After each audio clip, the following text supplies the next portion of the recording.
Welcome to the REI Diamond Interview, your source for real estate investment jewels of wisdom with Dan Breslin.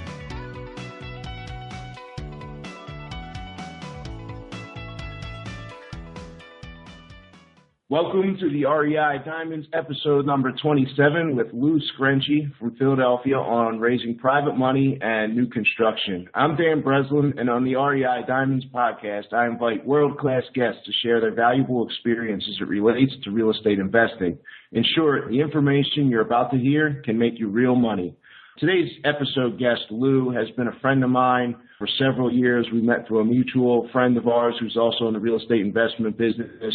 Lou Screnci focuses, for the most part, most of his investment activities in the Philadelphia, Pennsylvania marketplace, specializing in new construction and also selecting rentals in advance of gentrification. So we'll cover some of those topics as well when we get in here. Lou had been instrumental in kind of getting my career jump-started once again when I was coming back out of the trenches of the 2008-2009, economy conditions. Thank you for that, and welcome you to the show, Lou. Thanks, Dan. I appreciate you having me on. You got it. So the burning question in, all of our listeners' minds is, how did you get started in real estate? Well, it's kind of funny. I started out my professional career as a project manager for a big construction management firm here in the Philadelphia area. And I guess, in my late 20s, I kind of got the feeling that I didn't want to, hold down a 9-to-5 forever. And it just so happened to be, right around, the time that the real estate boom started. This was around 2000, 2001. And, I just kind of decided one day that I wanted to, go out and make money in real estate. And I thought that because of my construction background, it would be, easy to do. And I had to learn some hard lessons because of that. But I started with rental properties. I started with a triplex, actually in a suburb of Philadelphia in New Jersey, and just kind of worked my way up and got into then finally rehabbing my own rental properties, buying shells and rehabbing them. Slowly but surely evolved into development and new construction, which is what I prefer to do today. So it's been a process that's, been 12 to 15 year process to sort of get me where I am. And I look back sometimes and I kind of can't believe, where I was and where I am and where the time went. It's kind of crazy. That's interesting, Lou. So you bought a triplex originally. Were you one of the stories where you pretty much quit your full-time job immediately and then went gung-ho into real estate, or what was the process of you kind of like getting your feet on the ground and then, jumping in with both feet, as it were? I'm the tortoise and the hare, and I've always been that way, and I continue to be that way. And, and I think it served me well. It's it's my advice, I think probably for most people. But no, in the first 3 or 4 years of my real estate career, I had 2 or 3 properties. And frankly, looking back on it, they were awful deals and awful rental properties. Thankfully, the timing of the markets was such that I was able to sell them and make money on them. These were properties in the New Jersey suburbs of Philadelphia. And, in 2003 is basically when I left my job, but it was to actually go out into a partnership with another real estate person. And so there was still that security there. And that's where I started in Philadelphia, and started with row homes and started with the major rehab. So it really took me probably, I would say, 4 years or so, maybe 5, before I really got out and was on my own and had to kill what I eat, basically.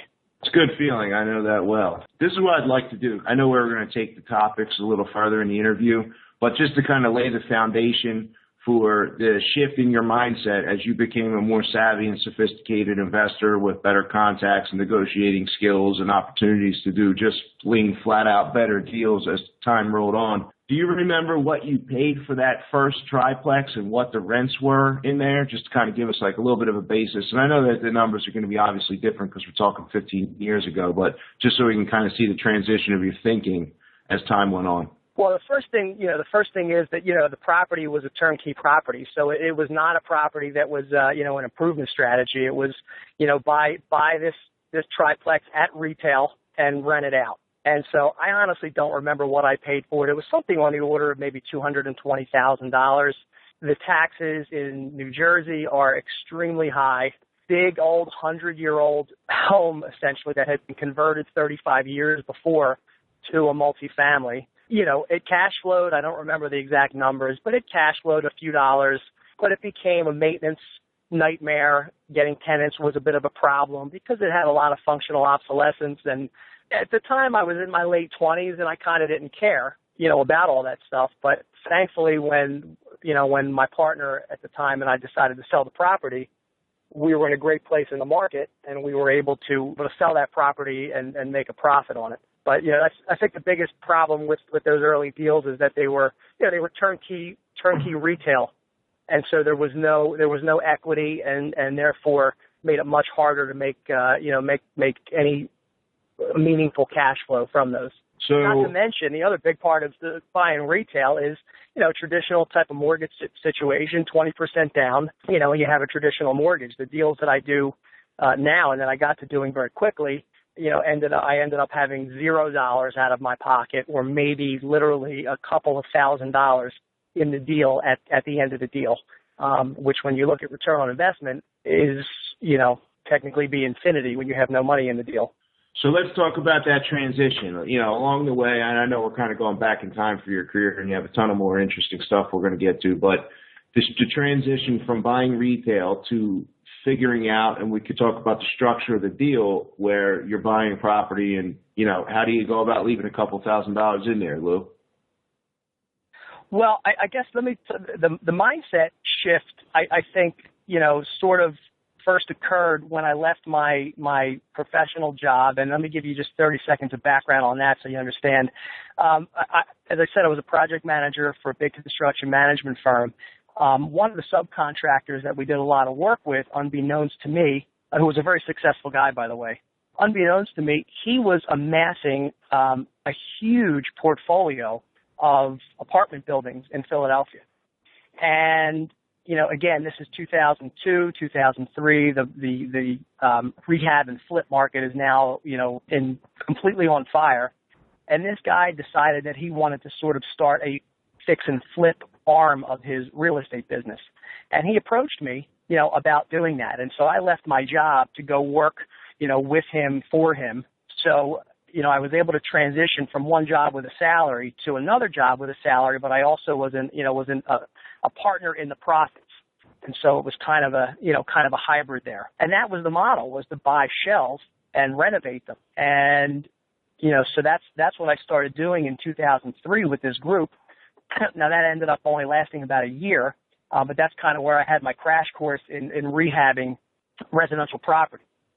Prior to that, I was building, high-rise buildings and hospitals and parking garages. And believe it or not, it's a completely different world and a completely different learning curve and set of skills you need when you're going to do residential rehab and deal with the contractors in that world versus the world that I was in. So it was a big transition. And I think it's really after that, it's, reading books and looking at numbers and kind of just rethinking the model and learning neighborhoods and learning ARVs so that you can figure out what a property is going to be worth, when it's done and working backwards to what you want to pay for it based on the work that it needs. And I think that's something that people kind of do the wrong way. They go out and offer what they think a property is worth, and then they move forward, and at the end, they end up spending much more money than they probably should have, which affects their ability to refinance the property. It affects their ability to rent the property.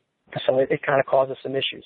Yeah, I think you hit the nail on the head, and where you're going with that, it's you have to understand the value, and the newer investors don't necessarily understand that there's like a certain intrinsic value inherent in the marketplace. There's a certain ceiling where a property renovated, no matter how nice, in a neighborhood may only sell for $200,000 or $210,000, and if it's not renovated as nice, maybe it's selling for $180,000, $185,000.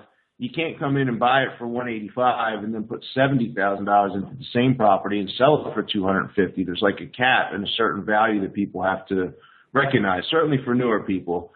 So let's talk about the structure of like a specific existing shell renovation. You had mentioned you do rentals where you were buying shells before you started getting into the new construction. So let's dig into like a play-by-play, bought it for X, put X amount in construction. Here's why I did this level of construction. Refied, I had X amount left, play-by-play. Can we do that, Lou?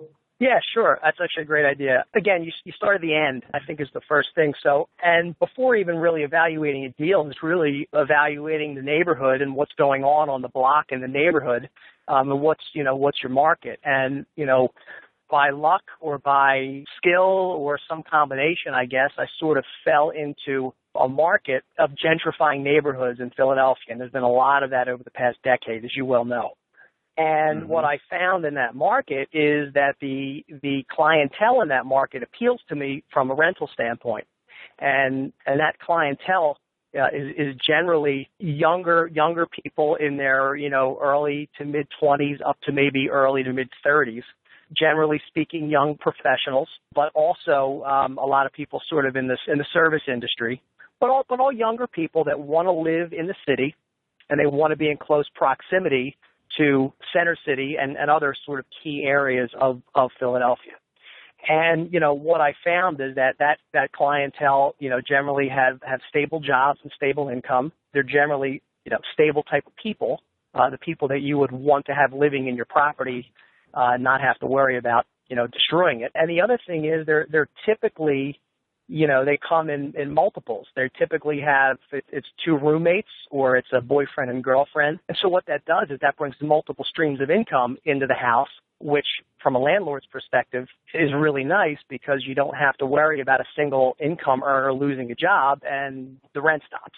Put on top of that the fact that the rents they're great for my purposes, but they're such that, for two young people making even $40,000 or $50,000 a year, and splitting the rent and the expenses, it's very, very affordable for them.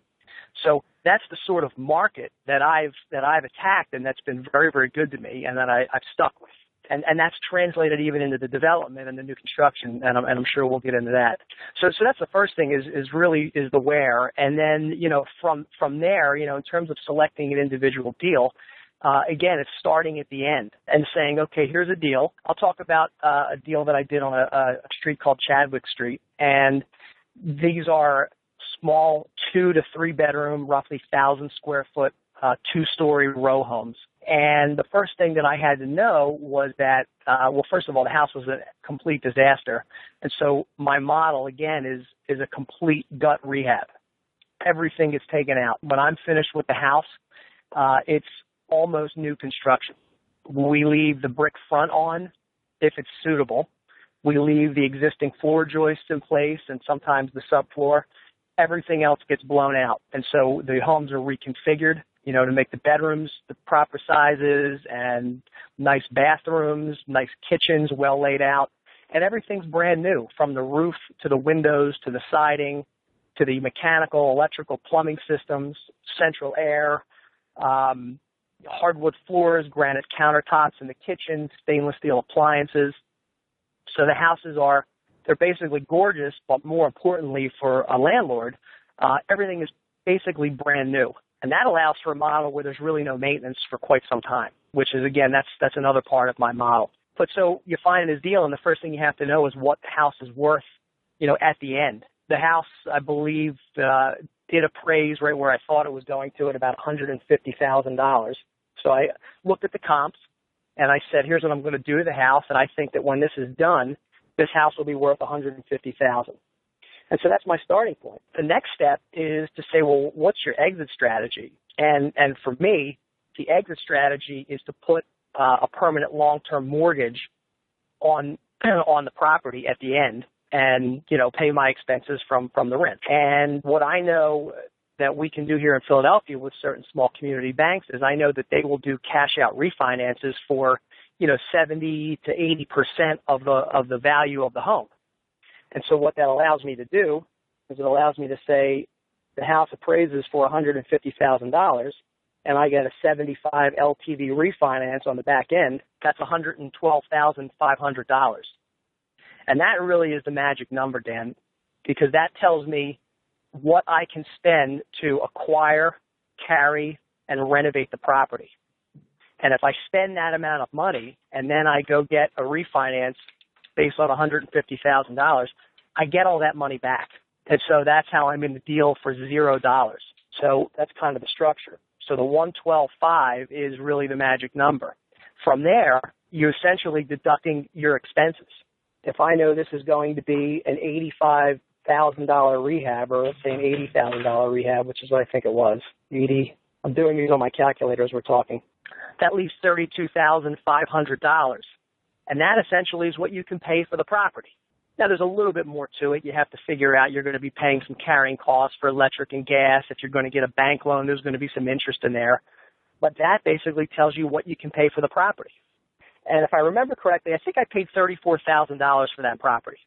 So that's how I figured out what I was going to ask for the property. I didn't care what they were asking. I only cared what I could pay. And I think I paid $34,000. I used cash to buy the home. But here's another trick, and this has also always been a part of my model. It's cash in the sense that I didn't go out and get a mortgage. I have credit lines, and I wrote a check from a credit line. I had a home equity line of credit on my primary residence for over $100,000. So it just sits there until you want to use it. And so I was able to write a check for $34,000. Then I was able to go to the bank and say, hey, bank, I own this property outright. I'm looking for an $80,000 loan. This house is worth $150,000 when I'm done with it. And they say, wow, you only want $80,000 and it's worth $150,000. That's a great risk for us. We'll be happy to give you that. So then I get an $80,000 construction loan and I rehab the house. And when it's done, I do the refinance like I explained. And on that deal, I think I left $4,000 in that deal. The rents on that property are $1,350 per month. My mortgage payment is, I believe, $870. The taxes on the property, I don't even remember what they are, but they're less than $500 a year. That's another really huge benefit of working in Philadelphia, is they have a development tax abatement program that lasts for 10 years. And what that basically means is that they abate any property taxes on improvements that you do. So that's another discussion. But essentially the taxes are, I don't know if they're even $40 or $50 a month. My insurance is like, I don't know, maybe $1,000 a year. So the expenses are very low. So I don't even, whatever that property cash flow is $300 or $400 a month. Now that's not life-changing money, but it's certainly a car payment. It certainly pays utility bills in somebody's house. But more importantly, what's my return on investment? That's really the question that I ask myself. I left $4,000 in the deal, and I make $4,800 a year in income.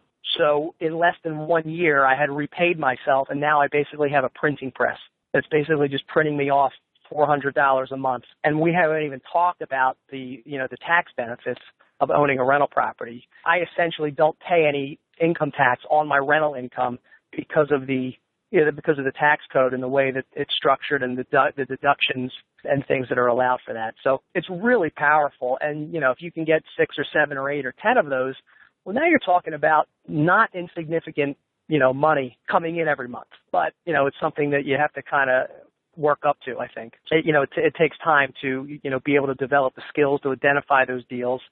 And really the biggest place that I see people trip up, Dan, and I'm sure you've seen this too, is on the rehabs, because contractors can be very tough, and you really have to know what you're doing and how to deal with that. But that's essentially the model. The model is, buy under market and make your acquisition plus carry plus rehab as far under the market value as you can for the refinance based on whatever kind of loan to value you can get. It's a model that's really served me well over the last 10 years. And what you're describing with this model too, Lou, I know other investors we've even had on the show who built property portfolios very quickly of 80, 100 units, 70 units, 120 units, basically following the same model that you just detailed for us, step by step. So you definitely clarified that. I think that nails it right on the head.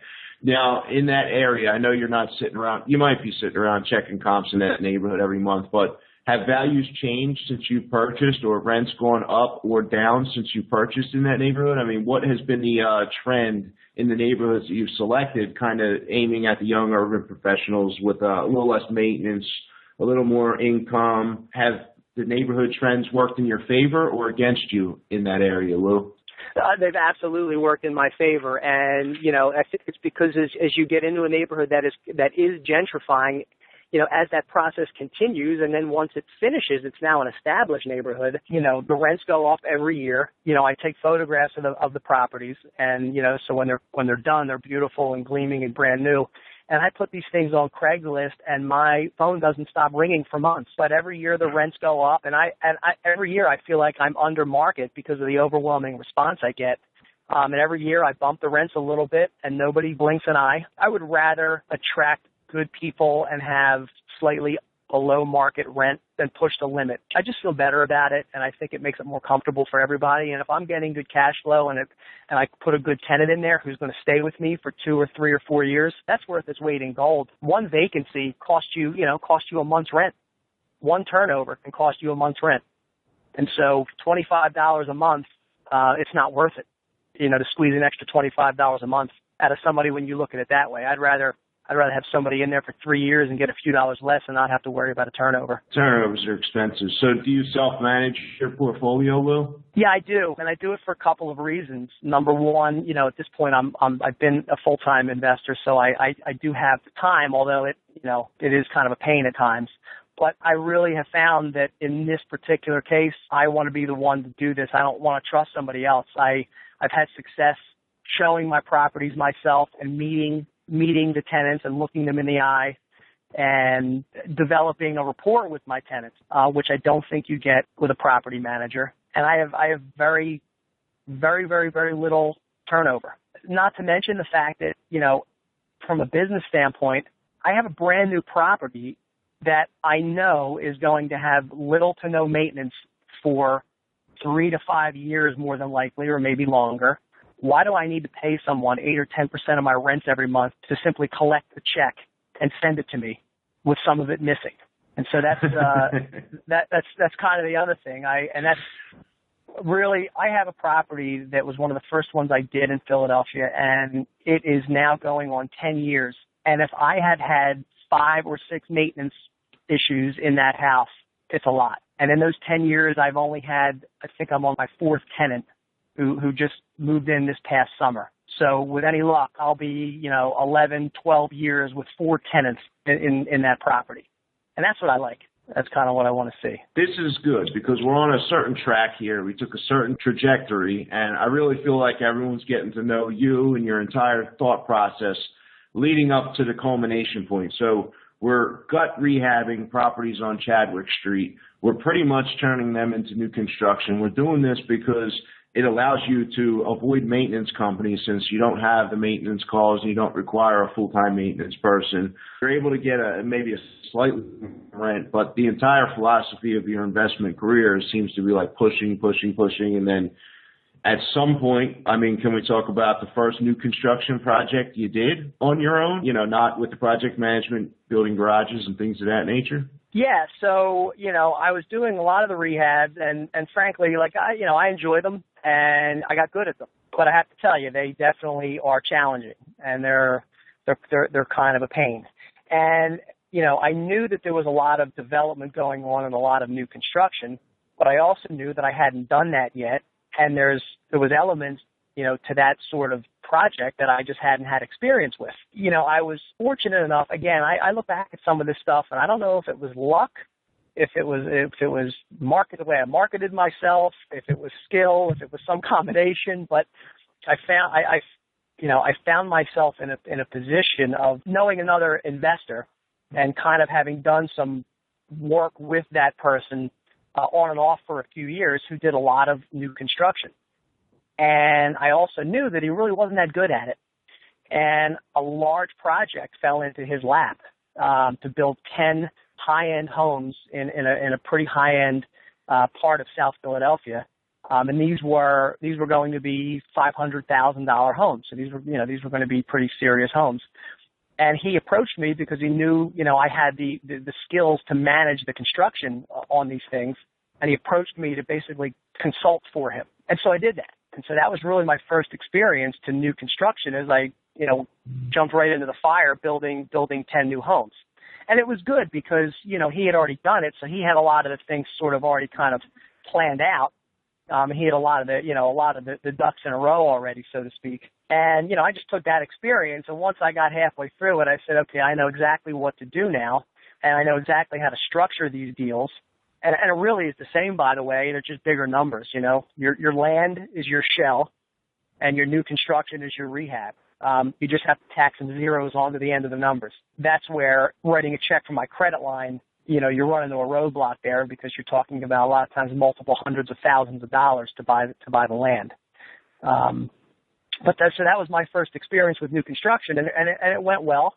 And I learned a ton, and I was able to get some new contacts in terms of some subcontractors, because rehab and doing larger scale new construction and development, different contractors are sort of geared for different types of work. And if you put the wrong sub in the wrong situation, it's just, it's a recipe for, I don't want to say disaster, but it's certainly a recipe for heartache, loss of time and money. So I just took the ball and ran with it after that. Midway through that project, I had an opportunity to buy a single lot, and I ended up building from the ground a duplex for myself for my rental portfolio. And I guess the sort of major tipping transition point. So that was a deal that I really did just like the other rental properties, though. I paid $40,000 for this piece of ground and wrote a check out of my credit line, went to the bank and got a construction loan for $220,000, I think it was, built the entire thing. And by the way, part of the $220, it only cost me about $180 to build it, so I really borrowed back my $40,000 acquisition money right off the bat. Nice. Built the duplex, and it appraised for $295,000, I think. And basically, there again, the refinance put all the money back in my pocket, except for I think $3 or $4 grand. And now I had 2 units of brand new construction, and I get like $2,900 a month there. And I forget what my mortgage, but that property cash flow is about $1,000 a month. And it's going on for 2 or 3 years now that I've had that, I guess. Probably longer, I can't remember. But so, that was the first thing I sort of did for myself. And then from there, I just, over the years, you develop relationships with people. You find out what people do. You find out what other people are good at. They find out what you're good at. And I've just found by being, sort of around enough people, you figure out who the right people are. And, it's all about everybody bringing something to the party. Moved right into another project with a partner who had a great relationship with a bank, who did larger scale development. So, use that as a stepping stone, to develop my own relationship with that bank. And we did 4 homes there and sold them, made great money on those, did another 5 homes after that. We have another, he's doing another 20 that I'm helping him with. We've got another 8 in the pipeline right now, 4 getting ready to break ground, 4, going through zoning. So it's the same model, though. It's just, working backwards from your numbers. That's really all it is. You have to know what, in this case, what are the houses going to sell for? What are all your construction costs? What are all your carrying costs? How much profit do you want to make? And then what's left is what you can pay. And it's really, it's really kind of the same thing. All right, Lou. So one of my goals is to become a new construction developer, kind of the way that you are. I'm not looking at setting out to build 400, 500 houses in a year, anything crazy. But for me, I'm trying to get one under my belt. What would be one of the biggest pitfalls or mistakes that you could warn somebody like me who's been rehabbing properties and been in the business for, 8, 9, 10 years? What should a guy like me look out for? I would say the number one thing is zoning. You have to know what you're allowed to build on the piece of ground, because you could put together the most perfect plan in the world to build whatever it is you think you want to build, and then you buy the ground and you find out that you're not allowed to build that, and you can only build half of that, and now your model and your numbers are completely blown out of the water. So there's a couple different aspects to that I see, here in Philadelphia, and I'm sure it's the same everywhere. It has to be. Number one is, what are you allowed to build? And what I mean by that is, is this zoned for single-family use only? Is it zoned for multifamily use? Is it zoned for some sort of a commercial use? Is it a zone for a mixed use? The last 2 projects that we've done, we've actually had to get zoning variances because the properties were zoned for commercial mixed use, and single-family homes were not allowed. So, you have to know that up front, because that process cost us, $8,000 or $10,000 and about 4 months of time. So we made that a contingency in our agreement of sale, for one thing, that if, the zoning doesn't get granted, we're not buying the property. So that's something you really have to know, is what are you allowed to do with it, and does that, does that go with what your plan is? And then after that, you have to also understand how much you're allowed to build. So, again, all my anecdotes and experiences are based in row homes. And, a row home typically in Philadelphia will sit on a lot that's anywhere from 15 to 18 feet wide and 45 to 60 feet deep. So these are not big sprawling structures by any stretch of the imagination. But the zoning code dictates how much of that piece of ground you're allowed to fill with a building. And what that really translates to is how many square feet can you build and how big of a house you can build. So if you're not familiar with that stuff and you plan on putting 3,000 square feet and you think you're going to sell it for $500,000 because that's what 3,000 square footers sell for, you buy the ground and you hire an architect and you draw this 3,000 square foot home and you go to submit for a building permit and they say, yeah, you're going to have to cut that in half because you're only allowed to build so far back on the lot. What are you going to do then? You're in big trouble. So I think that's the probably the most important first thing you have to really watch out for. Once you get past that and you know that all your uses and what your plan is sound as it relates to the ground, I think then it's really not dissimilar from rehabbing a house, whether it's for rental or for sale. What is your market? What is your market's demand? For the money that you're expecting to get. In our world, in development of homes in Philadelphia, the market demands a full finished basement, 3 stories above that, a full roof deck, 3 bedrooms, 2.5 baths, hardwood floors throughout, granite counters, stainless steel appliances and high efficiency heating and air equipment. Then from there, again, it's not much different than the rentals. It's, how much gingerbread do you want to give them and what else do you want to do or can you do to sort of, make it pop and make it as appealing to, to a buyer as you can. I think that's the 2 biggest pieces of advice. I mean, the process of new construction is definitely much different than rehabbing just because it's easier in a lot of ways and harder in a lot of ways. It's easier because you don't have to fiddle around with things to make them fit, make them work. You're creating what's not there. Everything is new. It's very clean. On the other hand, it's a little more complicated because, there's additional things involved like, putting foundations in the ground and bringing in water and sewer services and coordinating bringing utilities, into a building that aren't there. And, there's things that come along with that. Nothing that really is any harder than anything you do in a rehab, but stuff that you probably haven't dealt with before. You kind of have to figure out what that process looks like also in whatever, city or municipality that you may be working in. I think, if you want my opinion, I think banks probably would like new construction more than rehabs. And I think that's assuming that you're in a market where there's a demand for it, where people, in other words, if you say to somebody, do you want to buy a new car or a used car? They're probably going to want to buy a new car. Right? And here in Philadelphia, it's sort of the same story. The tax abatements apply to the new construction houses. The houses are, $375,000 to $400,000, which is not chump change. But again, you have young professionals making $60,000 or $80,000 a piece, young married couples. The tax abatements apply to these new construction homes, so the taxes are nothing. And you put on top of that where interest rates have been, and you can actually buy one of these homes, and it's probably cheaper than paying me rent to live in a smaller house. So that's why I think the banks like these kind of deals. I also find that they kind of will scrutinize the borrower a little more. They want to make sure you know what you're doing because it is, it's a little hard. It's a little easier to sort of fall down if you're inexperienced with new construction. And that's where, having a good general contractor that you can trust and that knows what they're doing really comes into play. Luke, can you give me a couple examples of how you'd go about maybe building relationships or setting down some stakes to find deals? At least from your own experience, how you've gone about finding the 5 parcel and the 4 parcel packages and things of that nature? It's interesting. Again, it's just like I mentioned this earlier. I kind of look back at where I was and where I am and say, wow, how did I get here even? And I don't think that there was any sort of plan that I put in place.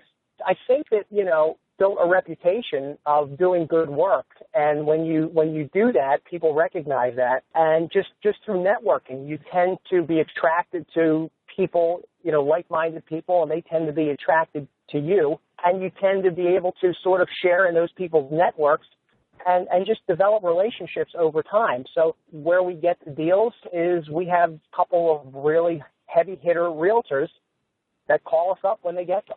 And they do that because they know, that we build quality products and we do them on time and we make their lives easy, and they make money when they sell us the property, and then we give them the listing on the back end to sell the new homes. It's just something that I think just develops. You have to be out there. Certainly. You have to be out there. You have to be networking. You have to be meeting people. You have to be talking to people. For me, it just kind of developed. The relationship that I have, they just kind of developed. And, some of those relationships started out, some of the people I borrow money from today are people that I used to wholesale deals to back in 2007. And, they liked the deals that I gave them. And Dan, as you know, there's a lot of people who probably have a real bad taste in their mouth in terms of real estate because of maybe a bad wholesaler. I feel like I just sort of did right by people, did the right thing, did good work when I did work, shared my model, shared what I did with people. People recognize it, and they want to work with you. And for me, it's the same. I always look for someone who can bring to the table what I don't have, whatever that may be. My expertise is in, putting the deal together and managing it and managing the construction. That's just what I'm good at. Other people that I work with, they know 10 people that are willing to give them $1 million at the drop of a hat, and so that's a great partnership. But I think that really is what it's about is, just showing people what you're about and looking for people to complement your weaknesses and vice versa. I really think that that's kind of it in a nutshell in terms of my experience anyway. Giving the listing on the back end, Lou, was that a conscious decision that you made, doing the right thing and all those other things that, go without saying almost, operating in a relationship? But the realtors who are calling you obviously have a vested interest in calling you if they're going to get the listing on the back end. I mean, you made that decision along the way, right? Yes and no. I mean, fortunately, I never had to really think about that. And here's the thing. From a business standpoint, if you just said to me in a vacuum, this guy's got a deal for you, but you have to give him a listing, my immediate answer is, I'm not agreeing to that. I don't know this guy. Is he the right guy for the job? Is he a player? Is he a heavy hitter? Is he going to get the job done? Fortunately, so a couple things. Number one, it's just sort of the unwritten rule, right or wrong. It just is.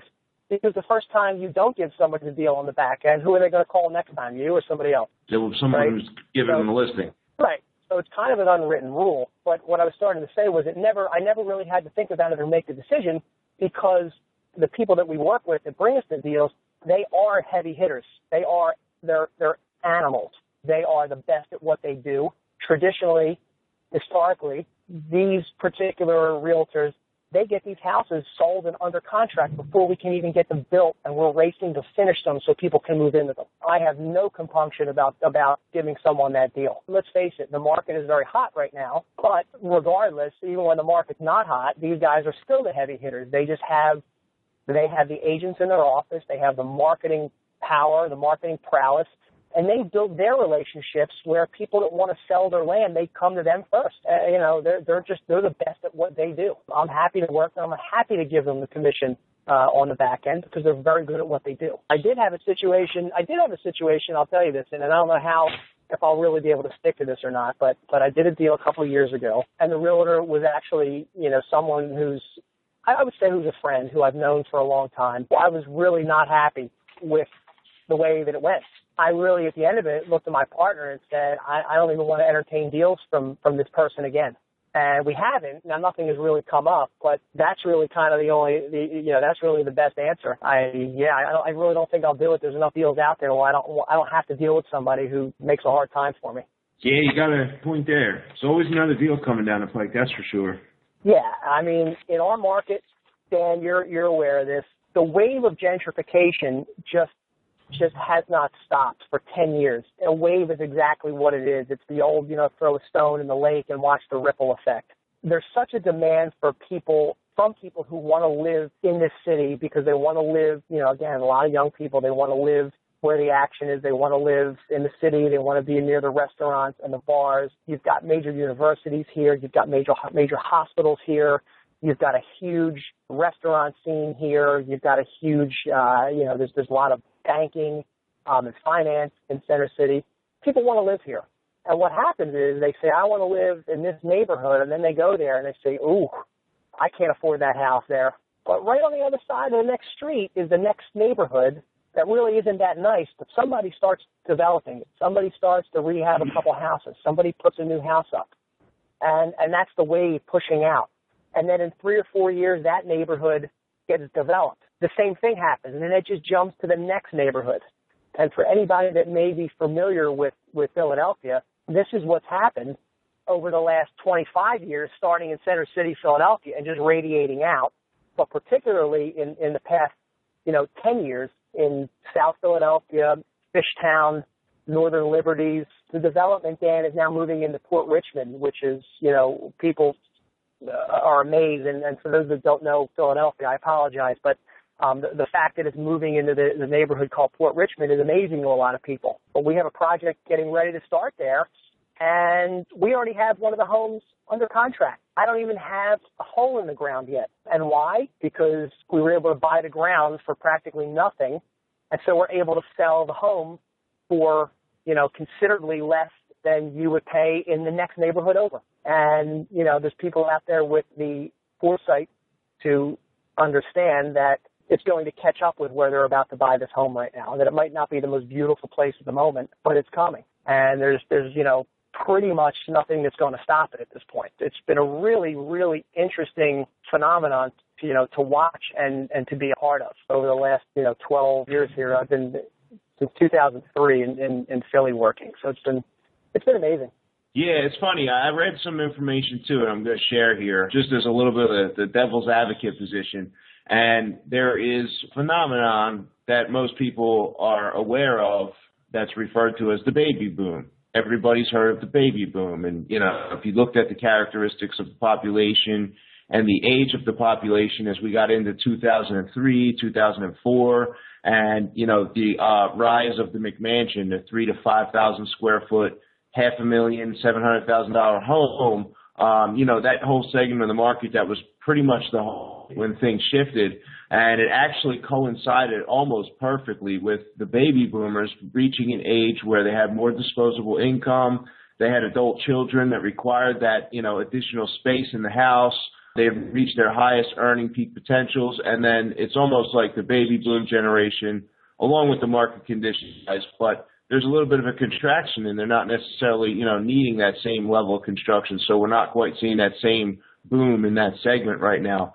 But if you look at the urbanization trend, the case made by the article that I'm referring to, I'll see if I can dig it up and put it in the show notes. I apologize, I don't have the author's name here. But the urbanization trend almost follows the echo boom, which is, the baby boomers' children reaching a certain age where they're out on their own, graduating college, and they're just getting started with life. So the theory or the threat to the urbanization trend and the stopping of that wave would be the demand kind of removing itself from that market en masse, which is what took place originally when people left the cities en masse for the suburbs years ago in search of the lower maintenance, cheaper houses, more land, fresher air, things of that nature.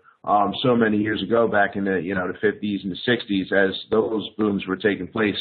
So if the echo boomers, the people that are my age, your age, a little younger than us, if they begin having children, getting married, and really starting to care about the school systems where they're located, there's a possibility that the urbanization trend could slow down, stop altogether, or even reverse slightly, which I thought was kind of an interesting take when you look at the macroeconomics of the situation, the entire view of the United States population based upon the age demographics. Follow me? Yeah, I do. And on paper, I don't think I could argue with any of that, but I can only tell you what I see. As long as there are jobs and as long as there are 20-somethings and early 30-somethings that don't have kids, that maybe are married and maybe are not, and maybe live with a girlfriend or a boyfriend, people want to live where they want to live.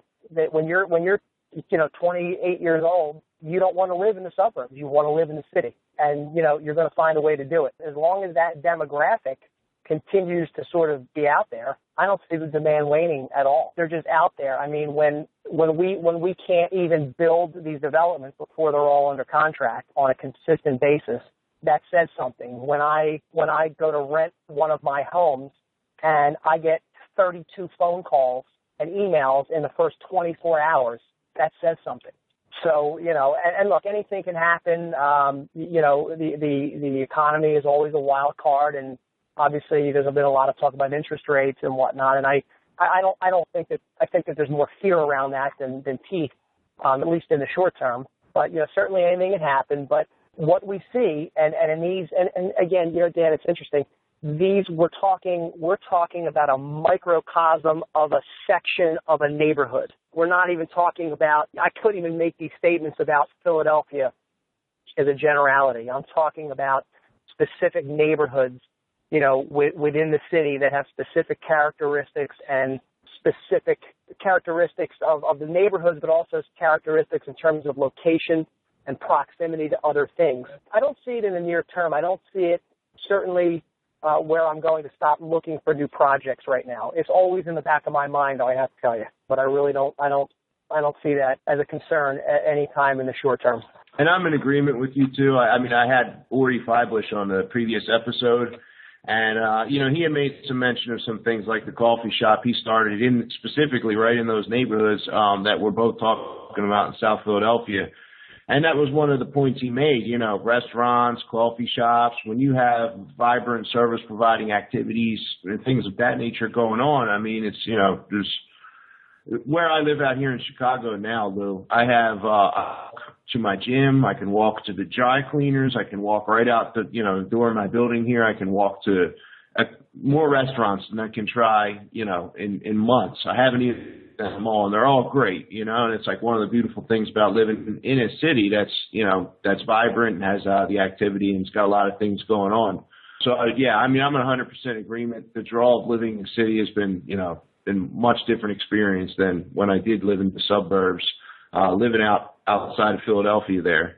Let me shift gears here a little bit, Lou, and let's talk about, because I know that you've funded a few deals, certainly, if not many deals, utilizing money that was raised from private investors. So let's do this with two angles here. Let's describe funding a deal. It can be new construction. It can be one of the renovation projects using private money lender, somebody who had money in an IRA or somebody who has, money sitting in a CD or something like that. Let's describe the entire process so that the perspective of the person who maybe has the money would gain an understanding. And then also if I were listening to the show and I was interested in raising private money and maybe I had an individual that I talked to, can you describe maybe the process or conversation you've had with some people or those relationships over the years? Yeah, sure. I mean, it's really very, very, very simple. But, for the deals that we're doing now, the development deals, the biggest key is a trust factor, and that's because we're dealing with a lot of money. We're not talking about, borrowing $10,000 from somebody. We're talking about borrowing 50 or 100 or 300 or more. So I think that's the first thing is the trust factor and, having the relationship. But in terms of the structure, we do two things on a regular basis. I'll draw the parallel again. It's not much different than the rehab I did on Chadwick Street. We identify a project. We break the project into two components. We break it into the construction cost, and then the second piece is all of the other costs, which is essentially just acquisition and carrying costs. What our goal is always to do is to raise the acquisition and carry cost portion of the project. And by doing that, just like I did with the little rehab house, by owning the ground, owning the land, owning the home, whatever you want to call it, we then can go to the bank and say, hey, we own this, and we want a construction loan to build these homes. And by the way, we only want you to lend us about 50 or 60% of what this is going to be worth when it's done. So this is a great risk for you guys. And by the way, we've done this before, and and we know what we're doing, and and we've made money, and you've made money. That's how we secure the construction piece. So the raising of the acquisition and carry costs, we've historically done two ways. The first way is just a straight lending situation where we may have one or more people, who lend us, the money that we need. So the last deal that we just completed was 5 homes on Germantown Avenue in the South Kensington neighborhood of Philadelphia. And we needed $52,000 or $53,000 per lot to purchase the ground, and then we figured out what the zoning and the architect and everything else was going to cost. But we arrived at a number of $350,000 that we needed. And so we said, okay, there's 5 houses here. Let's break this up. Let's go try to find 5 people that want to invest $70,000. And here's how we did it. We broke it down 2 ways. We had 2 people that were lenders, and they basically they got a promissory note. They got a second lien position, but they also got a very high interest rate on their money. So we pay, depending on the deal, we pay anywhere from 12 to 15% interest. And of the 2 lenders, one used his IRA, the other was just cash.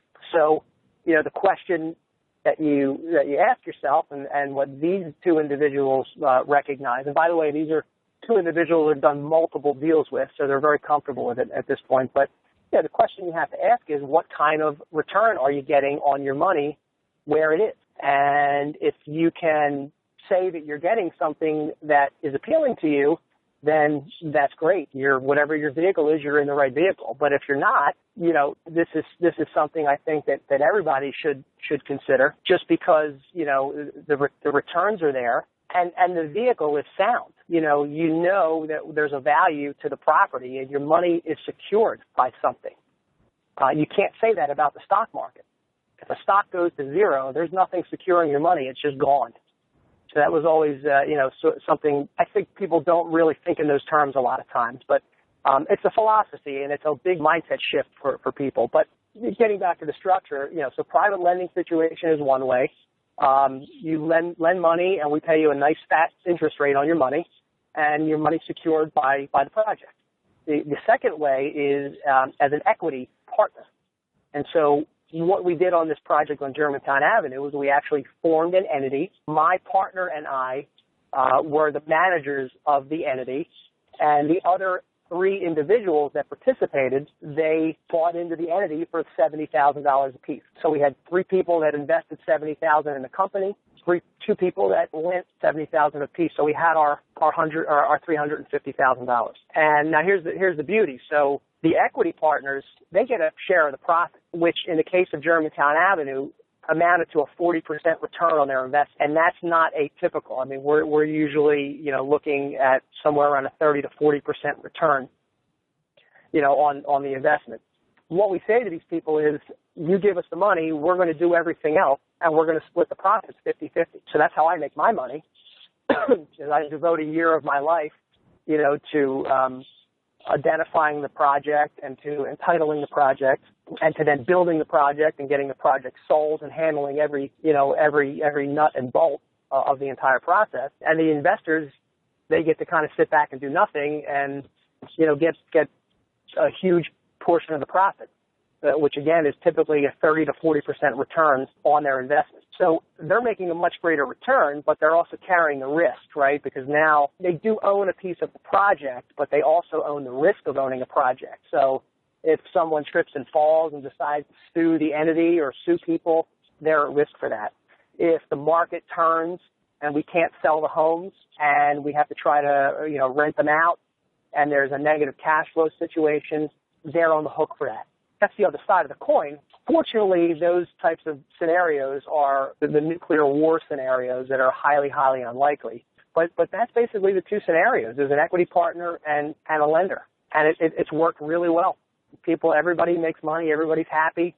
We're building new homes and getting them on the market. The city's getting new tax rolls. They're keeping people in the city, which, if you don't know, Philadelphia has what's called a wage tax. So if you live in the city of Philadelphia, you have the privilege of paying an additional 4% tax to the city of Philadelphia out of your salary, in addition to what you pay the federal government and the state. The privilege, huh? Yeah. You have to look at the glass as half full sometimes, Dan. I guess you're right. Yeah, so that's really the structure: equity partners or lenders, and security in the project and great return on investment. Do you have any book recommendations, Lou, for our listeners? I love to ask, the brilliant people to come on my show for my own purposes, and why not share with everybody else? You probably get this a lot, but I have to tell you, it was a life changer for me, and that's Rich Dad, Poor Dad. It's kind of as basic as it comes in this, in this world. So you talk about real estate, it's the first thing you talk about. It's almost cliche. But I have to tell you, that book, in my opinion, can lift the veil from someone's eyes who is caught in the rat race, caught in the system, that is our economic system, our financial system, our job system. There's just another way. There's another way to do it, and it's nothing that it's nothing you're going to learn anywhere else. You have to go out and seek it. And I think that book is a huge first step to open someone's eyes to just alternate possibilities. Let's just leave it at that of making money and investing, and not just in real estate, investing in general, and creating your own security, supporting yourself and your family. I don't want to not to be cheesy, but if you want to know, that's the one. Cool. Looks like we're about at the top of the hour or so I have one more question, Lou, that I want you to answer two ways. First, for the investor that might just be getting started, and then second, for the seasoned investor who's been around the block a while. And that question is, do you have any final jewels of wisdom to share with our listeners? Yeah, I think for the investor getting started, and this is my opinion, and I know there's people that have been wildly successful doing the exact opposite, but I've seen a lot of people also really crash and burn. And I think it's to start slow and really spend the time and the effort to learn what it is that you're trying to do. You wouldn't read a book or go take a 3-day class on flying an airplane and then try to take off in a 747. I think that people try to do that. Unfortunately, I think that's because what the books and the 3-day classes tell you that you can do once you get through with them, but that's a discussion for another day. So I think start slow. Understand that this is a process. It's not an event. And like anything else that you may have done in life that you've gotten good at, it takes time, it takes experience, it takes learning, it takes constant work and constant effort. This is not easy. It's because it's not easy for people to devote the time to it sometimes. If you want to be committed to it, you'll do it.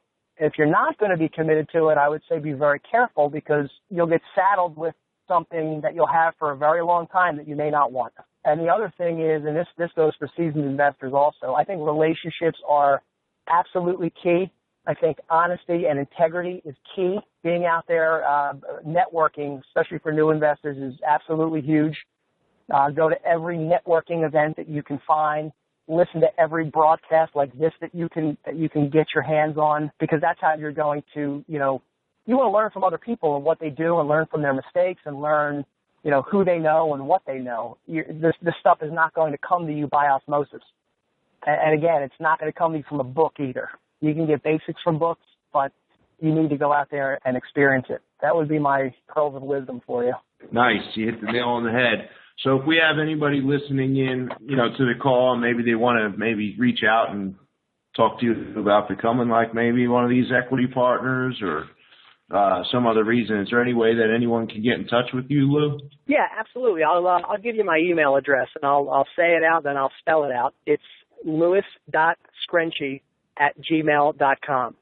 And so it's my first name, which is Louis, Louis, dot SCRENCI@gmail.com.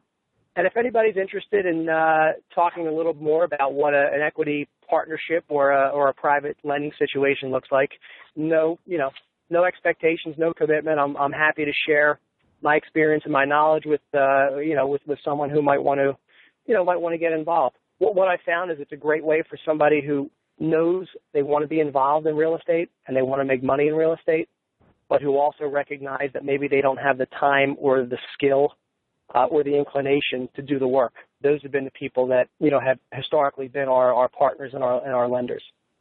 So I'd be happy to speak with anybody who might have any questions. Cool. Well, thank you, Lou, for coming on the show. I have a ton of notes here. I got a ton of value. I'm hoping that our listeners did as well. Yeah, thank you for having me. It was a great time. I appreciate it. And thank you all for listening to this episode of the REI Diamonds podcast. Are you enjoying what you hear here? Maybe you know someone else who'd enjoy this episode also. The best compliment you can give me is a referral.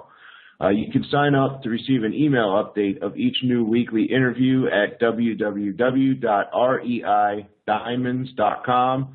And I'll also send you my special report called 7 Sources of Off-Market Deals. That website again is www.reidiamonds.com. You can also subscribe in the iTunes search REI Diamonds and click subscribe. Until next time, this is Dan Breslin signing off.